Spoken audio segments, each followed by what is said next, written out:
Dans cette vidéo, on va voir l'addition vectorielle, c'est-à-dire comment faire pour ajouter deux vecteurs ou encore pour les soustraire. Donc on va commencer par prendre 3 points A, B et C du plan et on va se demander qu'est-ce qui se passe si je pars du point A, que j'applique la translation de vecteur AB, puis j'enchaîne avec la translation de vecteur BC. On voit que si on part de A et qu'on applique la translation de vecteur AB, on aboutit au point B, et en appliquant la translation de vecteur BC, on arrive au point C. Donc finalement, ce qui s'est passé, c'est que je suis parti du point A et je suis arrivé jusqu'au point C. On dit tout simplement qu'on a fait donc cet enchaînement de translation, on va dire qu'on a fait la somme des vecteurs AB et BC. Autrement dit, c'est ce que dit la relation de Schall qui est écrite ici. La relation de Schall nous dit que AB plus BC égale AC. C'est-à-dire si je vais de A jusqu'à B, je repars du même point et je vais jusqu'à C, alors j'obtiens le vecteur AC. C'est bien ça. Si on regarde le départ, c'est le point A, c'est bien le départ de mon vecteur somme. Et puis l'arrivée, le point C, c'est l'arrivée de mon vecteur, l'extrémité de mon vecteur.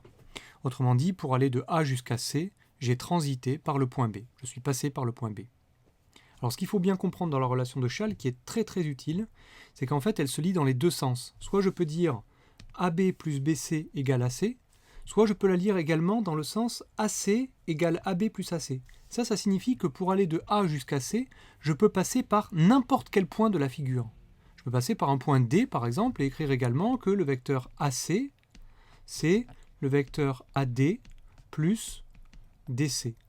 Voilà une autre façon d'écrire la relation de Schall, enfin c'est une autre façon, en fait c'est la même, hein. Il suffit de passer par un point quelconque de la figure, ça veut dire ça.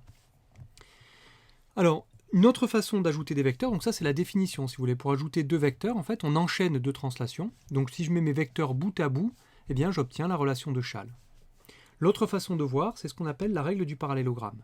Alors la règle du parallélogramme, elle va nous dire comment on fait pour faire la somme de deux vecteurs lorsque on a deux vecteurs, regardez, pour laquelle on a la même origine. Vous voyez, le vecteur OA plus le vecteur OB, ils ne sont pas bout à bout sur la figure, là, c'est la figure en bas, règle du parallélogramme. Vous voyez que le vecteur U, c'est le vecteur OA, le vecteur V, c'est le vecteur OB, ils ne sont pas bout à bout. Et la règle du parallélogramme nous dit que le vecteur somme, en fait, c'est tout simplement le vecteur OM tel que OAMB soit un parallélogramme. Encore, il faut faire attention à l'ordre, hein. C'est bien OAMB parallélogramme, ou si on préfère OBMA, mais pas OMAB, par exemple. Donc OBMA est un parallélogramme, et le vecteur OM, c'est le vecteur U plus V. Alors dans cette règle du parallélogramme, en fait, on peut le voir également en réutilisant, si vous voulez, la relation de Schall. C'est-à-dire, si je regarde le vecteur U plus le vecteur V sur ce deuxième dessin, et le vecteur V, qui est le vecteur OB, comme j'ai un parallélogramme, c'est également le vecteur AM. C'est-à-dire ce vecteur-là, le vecteur AM, c'est encore le vecteur V. Et sous cette forme, on voit que c'est tout simplement la relation de Schall. La relation de Schall, c'est de dire que OA plus AM est égal au vecteur OM. Pour aller de O jusqu'à M, je peux transiter par le point A. Donc, je répète, la relation de Schall nous dit comment je fais une somme de deux vecteurs en mettant les vecteurs, je vais l'écrire ici, bout à bout. C'est-à-dire on met l'extrémité du premier vecteur à l'origine du deuxième vecteur, plutôt l'origine du deuxième vecteur, on le met, c'est le point B, on le met à je ne sais plus quel était le début de ma phrase, donc je répète, je place mon premier vecteur, et à l'extrémité de ce premier vecteur, je mets l'origine du deuxième vecteur, donc U plus V, et j'obtiens le vecteur U plus V qui est le vecteur AC sur la figure. Tandis que pour la règle du parallélogramme, ce qu'on va utiliser, c'est on va mettre des vecteurs qui ont la même origine. Quand on veut ajouter des vecteurs de même origine, eh bien on utilise la règle du parallélogramme pour avoir le vecteur U plus V, en construisant donc le quatrième sommet M du parallélogramme OAMB. Voilà, ça c'est ce qu'il faut retenir sur la somme de deux vecteurs. Alors, quelles sont les propriétés de cette somme vectorielle ? Alors, les propriétés de la somme vectorielle, vous voyez, c'est des propriétés qui sont très très proches de ce qu'on connaît dans la somme pour la somme de nombres réels. Par exemple, regardons la première, qui s'appelle la commutativité. Dire que U plus V, c'est comme V plus U. Commutativité, ça veut dire que les deux vecteurs U et V commutent, ça veut dire qu'on peut changer l'ordre dans lequel on effectue la somme. D'accord? Alors on sait que c'est vrai pour les réels. Par exemple, 2 plus 3, c'est pareil que 3 plus 2. Ben, pour les vecteurs, ça va être la même chose. Et je vais vous le montrer sur un dessin. Donc j'ai dessiné 3 petits vecteurs ici.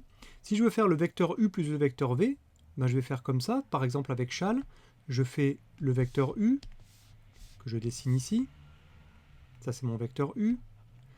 Je vais dessiner au bout, à l'extrémité de mon vecteur U, je vais redessiner le vecteur V. Voilà.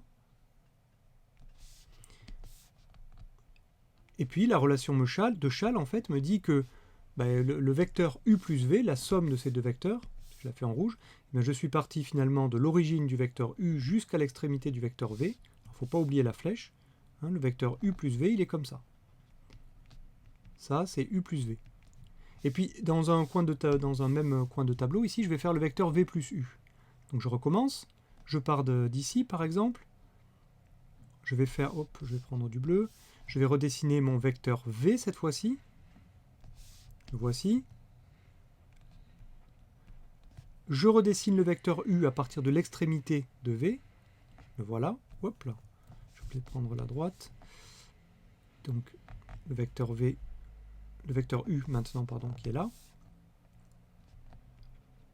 Et donc la somme, si je la dessine en rouge, eh bien je suis parti de ce point-là, c'est-à-dire de l'origine du vecteur V, jusqu'au bout du vecteur U. Et vous voyez bien que ce vecteur-là qu'on a dessiné, qui est le vecteur V plus U, eh bien c'est le même que le vecteur U plus V. On peut le décrire ici sur mon dessin par un carreau vers la gauche et 3 carreaux vers le bas, par exemple. Donc voilà cette propriété. Vous voyez, c'est la première propriété qui est la propriété de commutativité qui est ici. Alors la deuxième, c'est pas la peine de faire un dessin. Le vecteur U plus le vecteur nul, c'est pareil que le vecteur nul plus le vecteur U, ça c'est juste la commutativité qui nous le dit, et c'est égal au vecteur U évidemment, parce que le fait effectuer comme trajet le vecteur U, c'est le vecteur nul, pardon, c'est ne pas bouger. Donc en fait, autrement dit, on fait le trajet, le déplacement du vecteur U, et ensuite je bouge plus. Bon ben donc j'ai fait que le vecteur U. Donc la deuxième propriété est très simple. Et la troisième propriété, qui s'appelle l'associativité.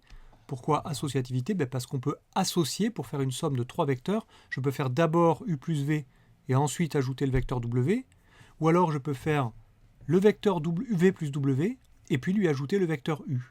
Donc ça aussi, je peux vous le montrer rapidement sur un dessin, qui est ici. Donc je vais reprendre mes couleurs.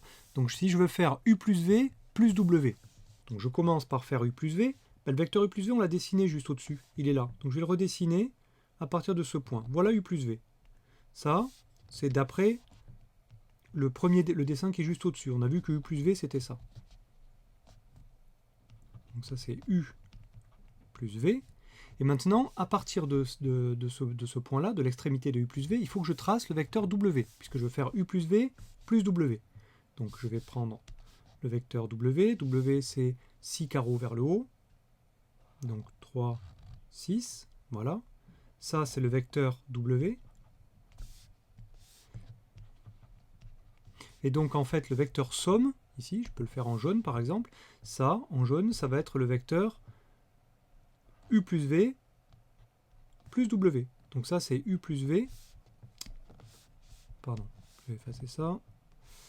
Donc ça, c'est le vecteur U plus V plus W. Et si je recommence au-dessous, je vais faire maintenant le vecteur U plus V plus W. Bon, faisons déjà V plus W. Alors, V plus W, c'est ce vecteur-là. Je pars de n'importe quel point, je dessine le vecteur V. Voilà. Ensuite, je vais dessiner le vecteur, donc ça c'est V. Maintenant, à partir de l'extrémité de V, je vais dessiner le vecteur W. Donc 6 carreaux vers le haut. Le voilà. Ça c'est W. Et donc là, ce que je viens de dessiner, c'est le vecteur, je vais prendre du vert par exemple, c'est le vecteur V plus W. Donc en partant d'ici et en arrivant là, ça c'est V plus W. V plus W.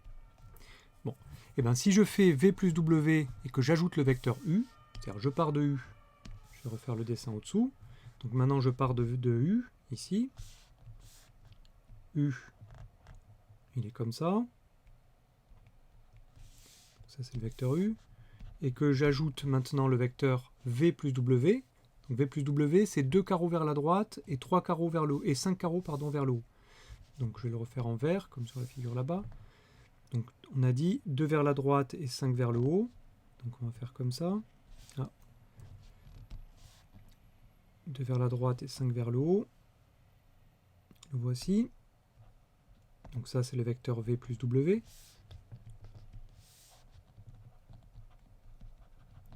Et donc le vecteur u plus v plus w, si je le refais en jaune, là encore, vous voyez que c'est ce vecteur-là.